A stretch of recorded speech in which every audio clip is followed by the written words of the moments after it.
हाय, नमस्कार सगळ्यांना. तर तुमचं सगळ्यांचं पुन्हा एकदा आपल्या किचनमध्ये स्वागत आहे. तर बस स्वयंपाक करत होते. चपात्या लाटून झाल्यात. बघ इकडे चपात्या ठेवल्यात, लाटून झाल्यात. त्याच्या खाली पेपर टाकायचा राहिला आहे, कारण ती दुरडी स्वच्छ धुतली होती, तशाच ठेवल्यात पोळ्या. आणि बघा चपात्या लाटून झाल्यात. भाजी बनवायची. गॅसवरती कांदा भाजायला ठेवलेला आहे. काळ्या मसाल्याचं वांगं बनवायचं होतं तर. आणि बघा तुम्हाला दाखवते आपण करणार काय. तर आपण आज बनवणार कोशिंबिरी. म्हणलं जेवणासाठी थोडीशी आता उन्हाळा लागला आहे, काहीतरी थंड आणि हेल्दी करावा. तर हे बघा मस्तपैकी दही फेटून घेतलं आहे. तर बघा हे जे दही ना, तर डब्याचं दही आहे. जास्त हे पण नाही राहत ते आंबट पण, आणि जास्त हे पण नाही राहत, म्हणजे मध्यम राहत आहे ते.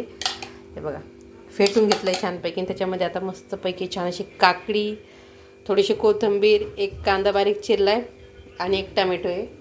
तर आपण छान अशी कोशिंबिरी करणार आहेत. तर मिरची जर टाकायची असेल हिरवी तर टाका, नाहीतर काही गरज नाही आहे. पण आता बघा मस्तपैकी आता आपण याच्यामध्ये कोशिंबीर करून घेऊ.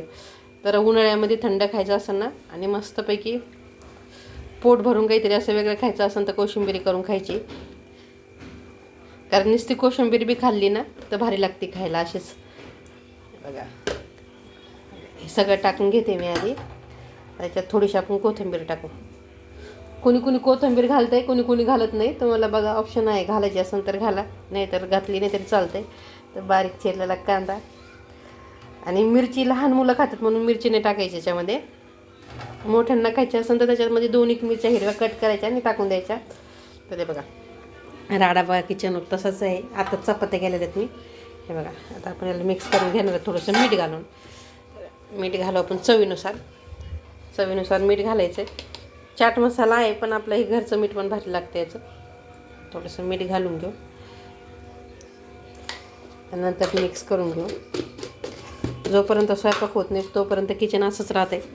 खाली चपात्या केल्यामुळे पीठ सांडलेलं आहे सगळं. आता आपण याला मिक्सपैकी छान असं मिक्स करून घेऊ. आणि कोणाकोणाला कोशिंबिरी आवडते खायला त्यांनी सांगा एकदा कमेंटमध्ये. मस्त असं छान असं मिक्स करून घ्यायचं. आधी दही फेटून घ्यायचं. दही फेटल्याच्यानंतर ती छान अशी एकजीव होती. कांदा वगैरे घातलं सगळ्याच्यानंतर. तर बघू शकता अगदी छान अशी कोशिंबिरी आपली 5 मिनटामध्ये रेडी. आणि याच्यामध्ये जर फोडणी द्यायची असेल तुम्हाला थोडीशी मोहरीची आणि जिऱ्याची, तर 2 चम्मच तेल गरम करायचं, त्याच्यामध्ये मोहरी जिऱ्याची फोडणी द्यायची आणि वरून टाकून द्यायची. ती पण भारी लागते अगदी कोशिंबिरी. तसं जर व्हिडिओ बघायचा असेल तर ते पण एकदा मी तुम्हाला कमेंट याच्यामध्ये टाकून देईन रेसिपीमध्ये. तर बघू शकता अगदी छान अशी कोशिंबिरी आपली रेडी आहे मस्तपैकी. आणि असं काहीतरी उन्हाळ्यामध्ये खायला मजा येते एकदम भारी. तर हेल्दी खा आणि हेल्दी राहा. आणि व्हिडिओ आवडला असेल तर नक्की लाईक करा, शेअर करा, सबस्क्राईब करा आणि कमेंट करा. चला बाय.